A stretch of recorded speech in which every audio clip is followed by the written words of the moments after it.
Bonsoir, chers amis, chers frères, chères sœurs. Shalom. Que la paix du Seigneur soit dans vos cœurs. Alors vous tous qui nous prenez en marche, où que vous soyez, alors nous vous saluons tous, ceux qui sont à l'île-sur-la-Sorgue et dans notre secteur paroissial, mais aussi ceux qui sont ailleurs, en France, ailleurs en Europe et même en Afrique, en Martinique, etc. Vous tous qui nous prenez en direct ou vous qui allez nous prendre tout à l'heure avec un léger différé ou même à un autre moment, nous vous saluons et nous vous disons Shalom, que la paix du Seigneur pénètre au plus profond de vos cœurs, que l'amour du Seigneur vous anime en puissance.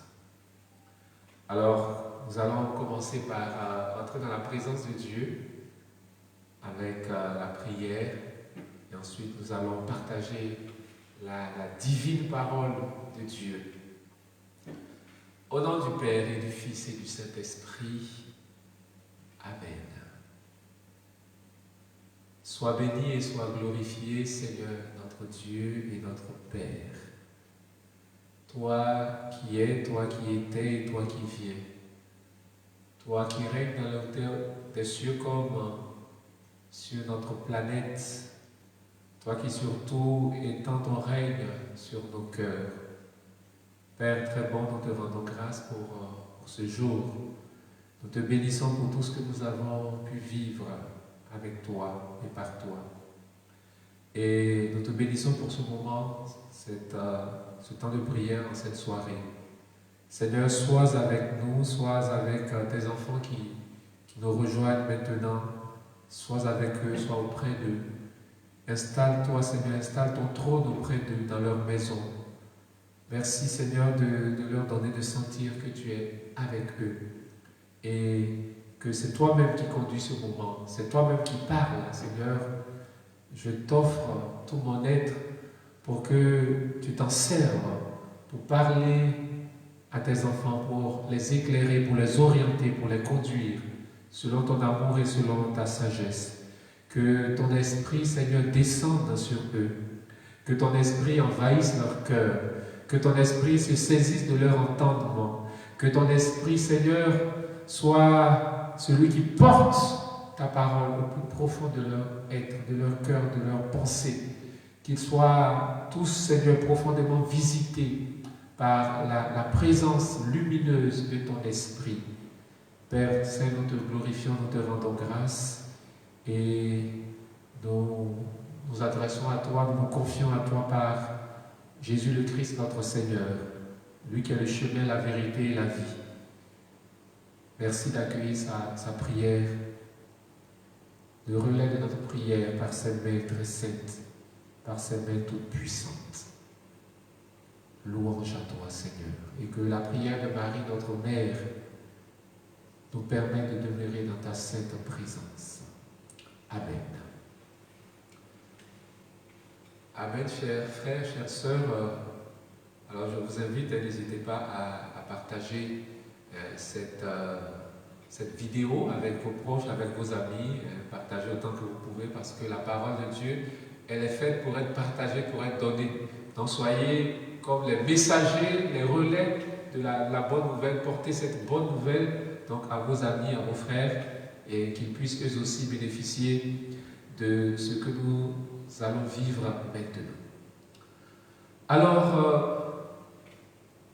depuis 4 semaines maintenant, alors nous vivons ce temps Shalom. Nous sommes dans la série des enseignements liés à la puissance de la parole. Alors, le thème de cette série, c'est la puissance de la parole, entendu la parole de Dieu, la puissance de la parole de Dieu. Nous avons vu que cette parole, de par son auteur, qui est le Seigneur, et son contenu, est une parole qui est importante, qu'il faut accueillir, qu'il faut recevoir, qu'il faut écouter, qu'il faut suivre, qu'il faut appliquer.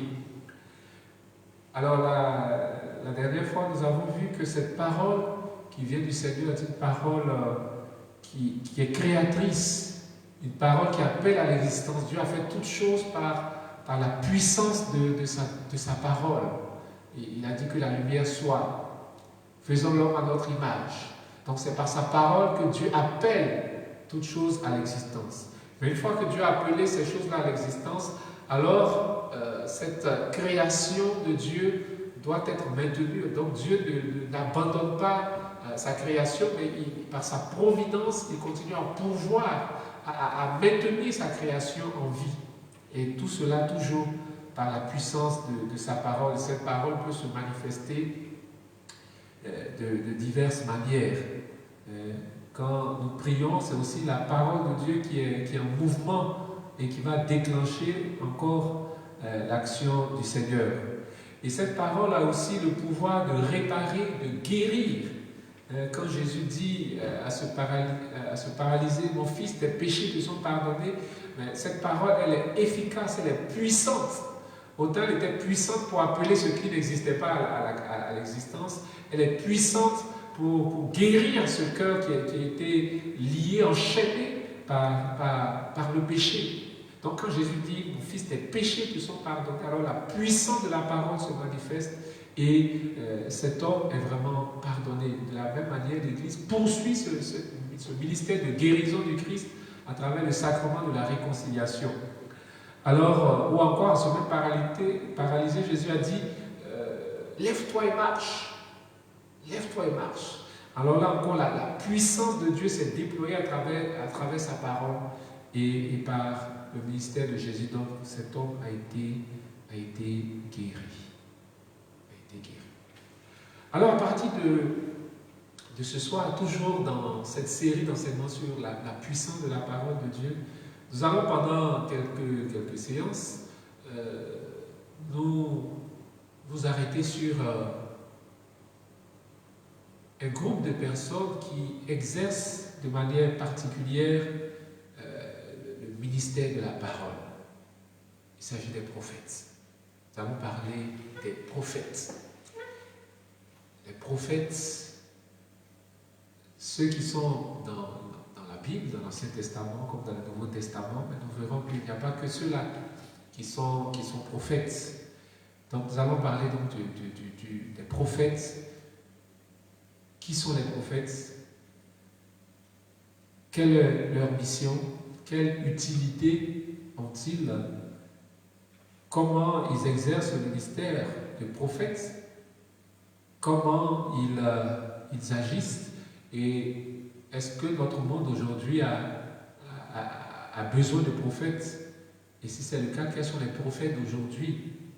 Et dans quelle mesure nous-mêmes nous pouvons donc être en rapport avec ces prophètes-là, en tant que nous devons accueillir ce message qu'ils nous transmettent et pourquoi pas nous aussi être des prophètes, car nous le verrons, Dieu a besoin d'envoyer des prophètes aujourd'hui encore.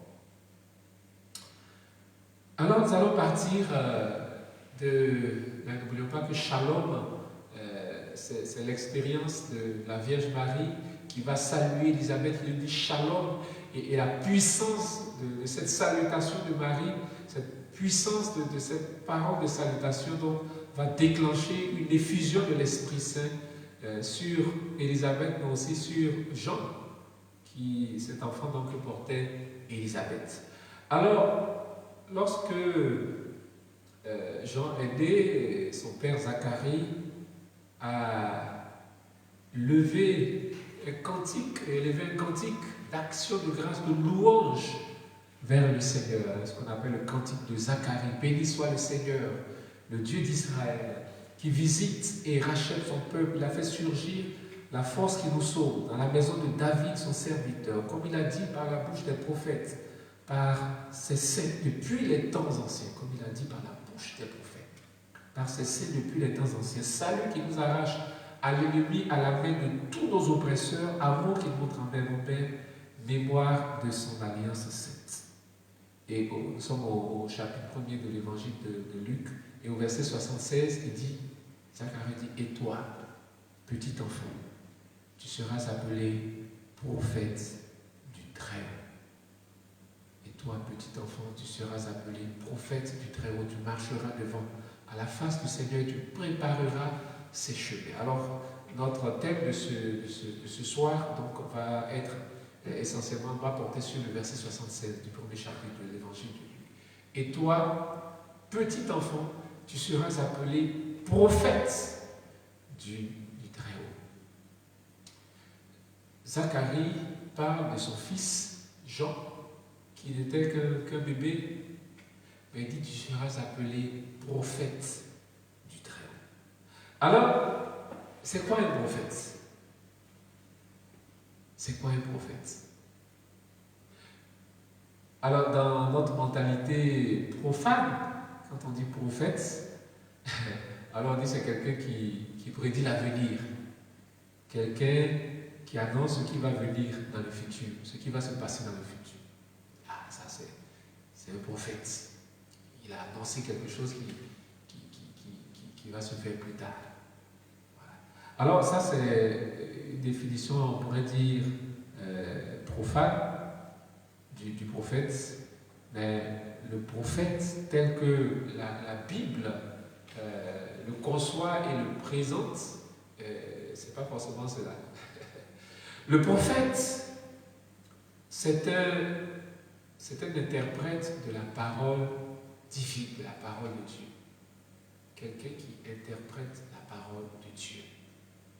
Quelqu'un qui est, en quelque sorte, le porte-parole de Dieu. C'est-à-dire quelqu'un qui parle de la part de Dieu. Quelqu'un qui véhicule le message de Dieu. Quelqu'un, j'aime bien cette définition du prophète. Le prophète, c'est un porteur de la parole de Dieu. Il porte la parole de Dieu. Il la porte comment? Il la porte en lui-même, il la porte dans son cœur. Et lorsqu'on voit l'histoire des prophètes, la vie des prophètes dans la Bible, c'est toute leur vie qui est sous l'emprise de la parole de Dieu. Ils sont saisis tout entiers par la parole de Dieu. Et c'est comme s'ils sont habités par cette parole de Dieu-là. De sorte qu'il la porte, il la communique, il la véhicule, il la transmet. Cette parole-là. C'est très fort. Ils sont saisis vraiment par la puissance de la parole divine et ils vont à leur tour donc communiquer ce qu'ils ont reçu. Alors c'est très important cette perception du prophète. Nous le disons aussi pour notre espace Shalom, ce n'est pas juste des données théoriques que nous partageons, mais ce sont des éléments spirituels généralement qui s'appuient sur la Bible, sur les Saintes Écritures, mais qui ont un retentissement immédiat dans notre vie. Alors lorsque nous parlons du prophète, ce n'est pas juste pour en parler, mais c'est pour voir quel lien nous avons avec le prophète, quel rapport nous avons avec le prophète qui est ce porteur de la parole de Dieu. Et dans quelle mesure donc c'est le ministère du prophète nous concerne aujourd'hui. Nous sommes aujourd'hui le 9 mars 2021. Alors, en quoi est-ce que la parole de Dieu, à travers le ministère du prophète, nous concerne, nous intéresse? Hier, j'écoutais l'interview du pape François, qui revenait, donc il était dans l'avion, revenant de son voyage historique en Irak, sur une terre qui a été pendant bien des années dévastée par la guerre et malheureusement ce n'est pas totalement fini ni reconstruit le pays. Et le pape a eu l'audace prophétique d'y aller. Et il est allé comme un véritable prophète. Et dans l'avion, il avait donné une conférence de presse et il partageait un peu son expérience. Le journaliste lui demandait mais comment ça se fait que vous êtes venu en Irak, pourquoi vous n'allez pas dans tel pays, etc. Comment ça se passe? Alors on reviendra sur ce point-là, comment le prophète reçoit le message de Dieu et comment il le transmet. Voilà. Et le pape disait que, il dit ça jaillit de l'intérieur. J'ai été vraiment touché par ce qu'il a dit. Ça jaillit de l'intérieur. Mais après un long processus, il écoute, il regarde. Quand on lui parle, alors il prend, il met dans le panier à côté. Mais il dit c'est dans la prière, après une longue méditation, et puis il dit à un moment, ça jaillit de l'intérieur, comme il dit. Ça jaillit de l'intérieur, il dit c'est comme une évidence. Alors, lorsque on reçoit ainsi un message du Seigneur, une lumière du Seigneur, alors ça ne peut qu'être de l'ordre de la prophétie. Et une prophétie, de la mesure où elle vient de Dieu, on va en parler tout à l'heure, alors elle a toujours un impact. La parole des prophètes, ce n'est pas une parole vaine. Lorsqu'elle est délivrée, cette parole, elle vous frappe, elle vous touche, elle vous percute, elle vous bouscule, elle vous met en crise. Parce que c'est la parole qui vient de Dieu. Ce n'est pas une parole humaine, ce n'est pas une parole ordinaire. C'est Dieu lui-même qui, j'allais dire, du haut de sa gloire, communique ce qu'il a dans son cœur, le Père.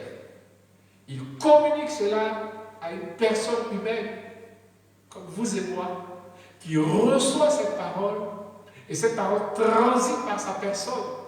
Et je le disais tout à l'heure, il est lui-même saisi tout entier par la puissance de cette parole, et il la donne. Mais une fois que cette parole est communiquée, c'est une parole qui ne peut qu'être du feu. Ça ne peut qu'être une parole qu'on va saisir comme une parole qui n'est pas de l'ordre de l'ordinaire, parce qu'elle vient de Dieu. Les prophètes ont une mission et un ministère extrêmement important. Le prophétisme dans l'histoire des Hébreux, c'est une institution de grande importance. Dieu a fait alliance avec son peuple, mais Dieu a guidé son peuple principalement par les prophètes. Et au début de l'histoire même, du moins à une certaine époque de l'histoire des Hébreux, les Hébreux n'avaient même pas de roi. Avant Saül et David, ces deux premiers rois en Israël, il n'y avait pas de roi. C'était les prophètes qui guidaient le peuple. À un moment donné, c'était ce qu'on appelle les juges. Avant Saül, le premier roi d'Israël, c'était le prophète Samuel. Il n'était pas roi. Donc c'est Dieu lui-même qui, transitant par les prophètes, a orienté et a guidé son peuple, et cela pendant des siècles. Moïse était un prophète, ce n'était pas un roi. Mais c'est par lui que Dieu a fait sortir le peuple d'Égypte et l'a conduit jusqu'à la terre promise. Donc c'est la prophétie, c'est-à-dire la parole de Dieu en mouvement, la parole de Dieu transmise au peuple, c'est cette parole-là qui a guidé le peuple pas à pas jusqu'à la terre promise. C'est dire combien de fois la parole est importante, mais le ministère des prophètes, l'œuvre des prophètes est très importante. Et aujourd'hui, l'Église a encore besoin de prophètes pour continuer à exercer son ministère. Depuis Jésus-Christ, il y a 2000 ans, depuis sa mort, sa résurrection, il y a 2000 ans jusqu'à aujourd'hui, l'Église continue l'œuvre de Dieu. Mais c'est une œuvre qui a besoin de garder le caractère de prophétie. Si l'Église arrête d'être prophétique, alors ce n'est plus directement Dieu. C'est vrai, il y a la médiation de la hiérarchie, etc. Ok. Mais même cette hiérarchie de l'Église, cette institution ecclésiale a besoin d'être orientée prophétiquement. Et je vais vous donner le témoignage du pape actuel, le pape François, qui agit de manière prophétique. Peut-être qu'on ne le dit pas comme ça, mais tel que je l'ai écouté hier, je dis, mais c'est exactement comme ça les prophètes. Et si l'Église, donc, à travers ses pasteurs, n'agissent pas dans un élan de prophétie, c'est-à-dire une inspiration divine, alors ça risque d'être un peu compliqué. Alors, frères et sœurs, vous voyez donc combien de fois c'est important le ministère du prophète. Ce qui est vrai pour l'Église, là aussi pour la société, je disais que le peuple d'Israël a été conduit pendant des décennies par le ministère des prophètes. Même quand il y avait des rois, les prophètes intervenaient.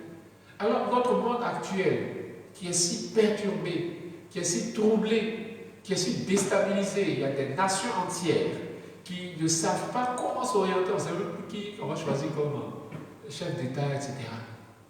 On voit que les gens sont perturbés.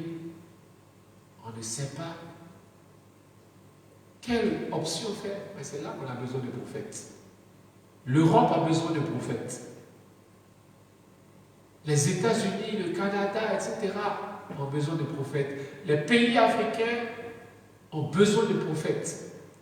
L'Asie, dans toute son étendue, a besoin de prophètes. L'Océanie, l'Australie, l'Amérique latine, etc., les Caraïbes ont besoin de prophètes. Sans cela, on va naviguer à vue, mais surtout, on risque d'aller dans la direction, dans le sens contraire à ce qui est bon pour nous, parce qu'on n'aura pas été à l'écoute de Dieu. Le prophète, c'est celui qui nous permet d'être à l'écoute de Dieu, d'entendre ce que Dieu dit. Parce qu'il est le porteur de la parole de Dieu. Il est le porte-parole de Dieu. Et Dieu s'adresse à nous par lui. Dieu nous dit ce qu'il faut faire par lui. Dieu nous oriente par le prophète. Et dans le livre du prophète Habakkuk, justement, le Seigneur dit qu'il ne fait rien. C'est très important ce passage. Dieu ne fait rien sans en avoir averti au préalable son serviteur, le prophète. C'est-à-dire quand Dieu doit faire quelque chose, il en informe son porte-parole, le porteur de sa parole, le prophète. Il lui en parle. Voici ce que je vais faire. Voici ce que je veux faire. Voici ce qui va se passer. Alors, je disais que le sens usuel du prophète, on dit c'est celui qui prédit l'avenir, etc. Mais le prophète, même dans la Bible, parfois, avec ce que je viens de dire, peut dire ce que Dieu veut faire. Et toi, petit enfant, tu seras appelé prophète du Très-Haut. Voilà. Ou encore, lorsque la prophétesse Anne, ou le vieillard Siméon, justement, dans les évangiles, lorsque Jésus, le petit enfant, a été présenté au temple, alors ces deux-là ont prophétisé sur la Vierge Marie. Et toi, un glaive va te transpercer l'âme. Parlant donc de la douleur de Marie, lorsque son fils bien-aimé Jésus a subi sa passion, a été massacré. Alors, c'est important qu'il y ait des prophètes aujourd'hui. Des prophètes qu'on entend, des prophètes qu'on écoute. Dans la première lecture d'aujourd'hui, Azarias disait, mais on est perdu, là, il n'y a plus en ce temps ni chef, ni prophète, ni prêtre, ni roi. Oui, notre monde actuel a besoin d'hommes et de femmes établis par Dieu pour être prophètes, pour être prophétesses. Notre salut, dans le sens général, en dépend. Notre salut, dans le sens général, en dépend. Le ministère de prophète, aujourd'hui, dans notre siècle actuel, non seulement il est utile, mais ce n'est même pas juste une utilité, c'est une nécessité. C'est une nécessité que notre monde actuel ait des prophètes et des prophétesses. C'est aussi une nécessité que ceux qui ont été établis par Dieu comme prophètes et prophétesses prophétisent. Parce que, comme j'aime souvent le dire aussi, un prophète ou une prophétesse sont faits pour prophétiser. Ils ne sont pas faits pour se taire, ils ne sont pas faits pour s'asseoir. Jésus dit, on n'allume pas une lampe pour la mettre sur le boisseau. Lorsque on reçoit la parole de Dieu, alors on la transmet, on la communique. Et notre monde actuel a connu des prophètes. Martin Luther King a été un prophète et reste un prophète. On ne cesse de répéter son beau discours à Have a Dream. J'ai fait un rêve des mondes où il n'y a plus la ségrégation raciale, etc. Il a mené un combat, son pasteur, là, il a mené un combat. Et ce combat-là, jusqu'aujourd'hui, continue d'ailleurs. Mais il y a eu des avancées.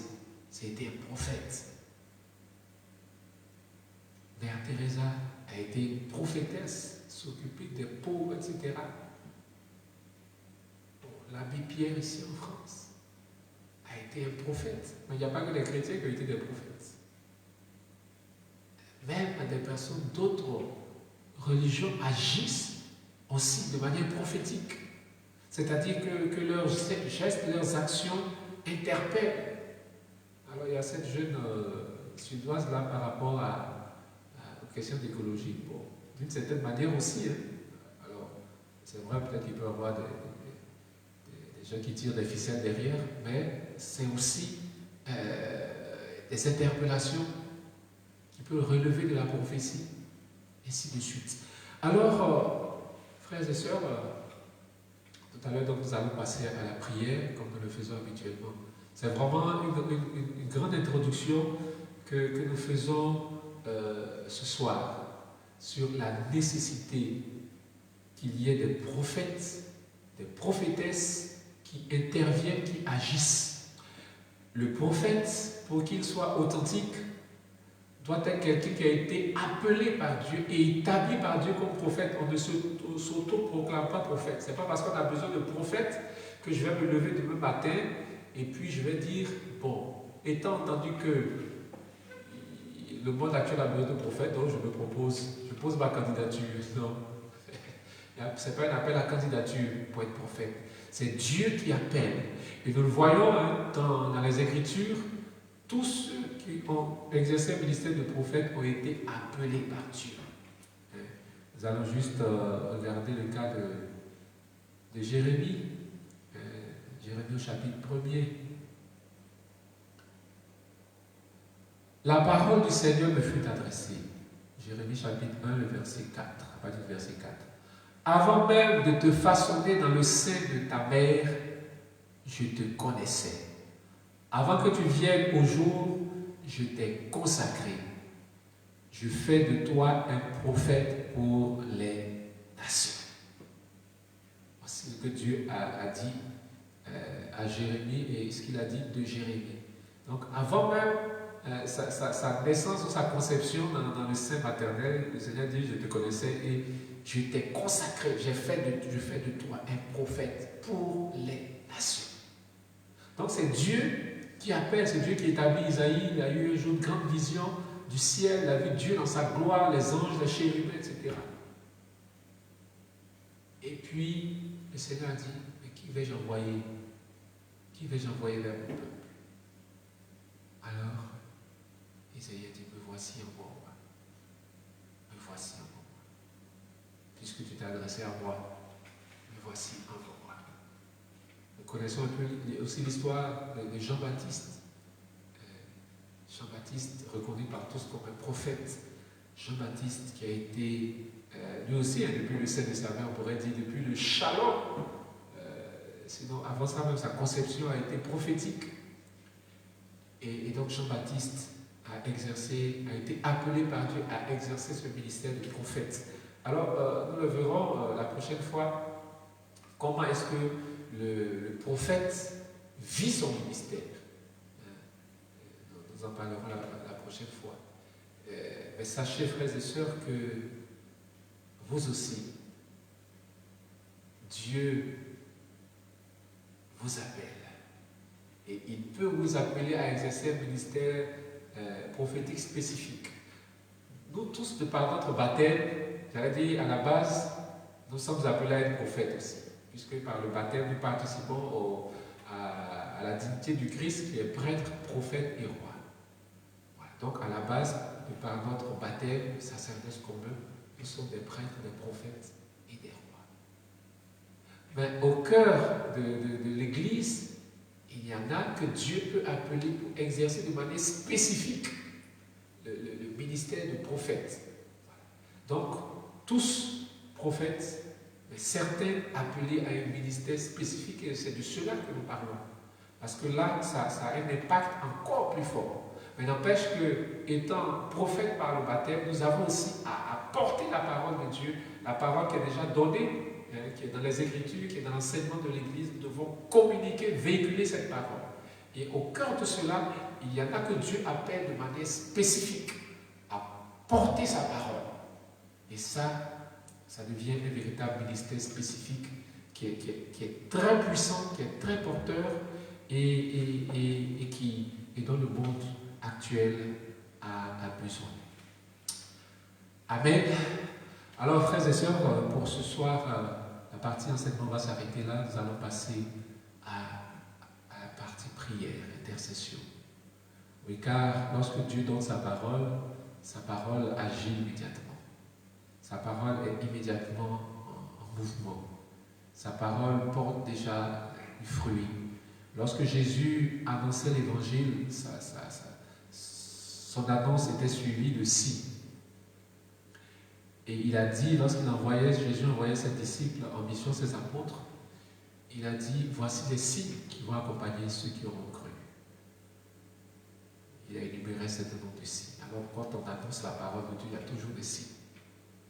Des signes visibles, des signes invisibles, mais il y a toujours un effet, un impact.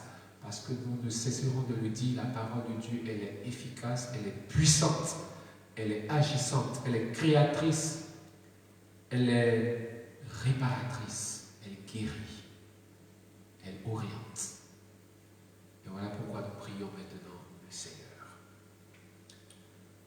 Seigneur notre Dieu et notre Père, c'est toi qui choisis au milieu de ton peuple des hommes et des femmes pour annoncer ta parole. Tu te choisis des prophètes et des prophétesses. Tu l'as fait en choisissant Moïse, ton serviteur, pour faire sortir déjà ton peuple d'Égypte, de la main de Pharaon. Tu as conduit ce peuple qui a traversé la mer Rouge, qui a traversé le désert, jusqu'à l'entrée de la mer, de la terre promise avec Moïse, sous la houlette de Moïse. Seigneur, tu es le même, tu vois notre monde actuel, tu vois ton peuple actuel. Nous avons encore besoin de prophètes authentiques, de prophètes véritables. Nous avons besoin d'hommes et de femmes qui portent ta parole, qui transportent ta parole, qui véhiculent ta parole, qui communiquent ta parole. Seigneur, merci pour les prophètes des millénaires passés, des siècles passés, des décennies passées, des décennies récentes. Merci pour les prophètes et les prophétesses, les saints, les saintes, qui à leur époque ont agi, sont intervenus, les saints François d'Assise, les saints Dominique. Seigneur, merci pour tous les prophètes de notre période actuelle, les hommes et les femmes de Dieu qui nous ont parlé, qui nous parlent encore. Seigneur, sois béni. Sois béni pour notre monde d'aujourd'hui et de demain qui a besoin de tes prophètes, Seigneur. Fais descendre ton esprit sur tes enfants, sur ton peuple, sur ton Église. Seigneur, fais jaillir, fais surgir des prophètes nouveaux. Fais jaillir, Seigneur, des serviteurs et des servantes de la parole. Qu'ils soient saisis par la parole, qu'ils soient animés par la parole, qu'ils soient eux-mêmes touchés par la parole. Seigneur, merci pour tes enfants qui sont en train de prier avec nous en ce moment même. Seigneur, merci d'entendre aussi leurs prières. Merci de leur donner d'accueillir déjà ta parole eux-mêmes. Qu'ils reçoivent ta parole qui relève, ta parole qui éclaire, ta parole qui soulage. Que par leur prière aussi, Seigneur, tu manifestes ta gloire dans la vie des peuples. Tu vois des peuples qui souffrent. Tu vois des familles qui souffrent, Seigneur. Seigneur, merci d'établir tes enfants pour porter cette bonne nouvelle, pour porter cette parole qui soulage et qui guérit.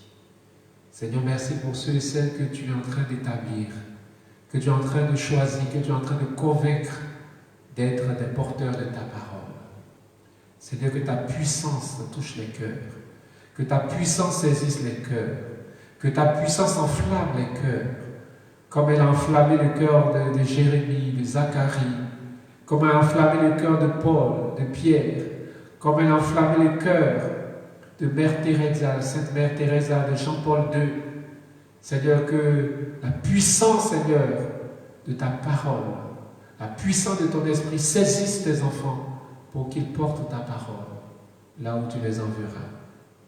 Seigneur, je voudrais achever ce temps en te confiant tes enfants eux-mêmes dans leur situation particulière, dans leurs besoins divers, les besoins élémentaires comme les besoins particuliers, les besoins vitaux.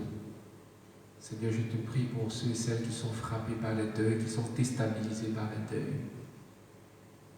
Seigneur, merci de leur accorder ta paix, ta consolation. Je te prie pour les familles, les couples, spécialement ceux qui sont en difficulté. Merci de guérir ces couples blessés. Je te prie pour ces fiancés qui se préparent au mariage, Seigneur. Merci de leur donner, de grandir dans l'amour mutuel, dans la confiance et dans la foi. Seigneur, merci de bénir ceux et celles qui te présentent des soucis professionnels, des soucis matériels et financiers. Seigneur, merci d'intervenir pour eux. Je te prie pour les malades physiques, les personnes qui souffrent physiquement, Seigneur. Merci de les toucher par ta grâce. Car ta parole est lumière, ta parole est vie, ta parole relève, qu'elle relève tous ceux qui sont couchés, qui sont malades, qui soient totalement régénérés et guéris. Jésus, merci pour tout ce que tu fais. Merci de porter notre prière devant le trône divin, dans la puissance du Saint-Esprit, maintenant et pour les siècles des siècles. Amen. Amen, chers frères et sœurs, avant la bénédiction finale. Alors je vous dis merci pour votre fidélité à ce moment. Donc nous avons rendez-vous le mardi prochain pour une nouvelle édition de Shalom. Nous allons continuer à parler des prophètes, de leur mission, de leur identité et de comment ils reçoivent la parole de Dieu. Nous en avons un peu parlé tout à l'heure, ça va aller en profondeur la prochaine fois. Et comment il la communique, c'est très important. Voilà. Alors que le Seigneur vous bénisse. Comme je l'ai dit, n'hésitez pas à partager cette vidéo-là pour que d'autres puissent aussi en bénéficier. Nous abordons des thèmes assez particuliers et parfois inhabituels, mais c'est très important pour le peuple de Dieu. Alors que le Seigneur vous bénisse. Nous allons nous confier simplement à la Sainte Vierge Marie, que sa prière s'élève vers le Seigneur pour nous, et ensuite je vous donnerai la bénédiction. Je vous salue Marie, pleine de grâce, le Seigneur est avec vous. Vous êtes bénie entre toutes les femmes, et Jésus, le fruit de vos entrailles, est béni. Sainte Marie, Mère de Dieu, priez pour nous, pauvres pécheurs, maintenant et à l'heure de notre mort. Amen. Le Seigneur soit avec vous et avec votre esprit, et que le Seigneur Dieu Tout-Puissant vous bénisse, le Père, le Fils et le Saint-Esprit. Amen. Alors nous avons rendez-vous mardi mardi prochain à 21h, heure de France. Alors ceux qui sont en Côte d'Ivoire ou en Afrique de l'Ouest, alors ça sera à 20h, temps universel. Alors que le Seigneur vous bénisse et qu'il vous accorde sa grâce, sa faveur.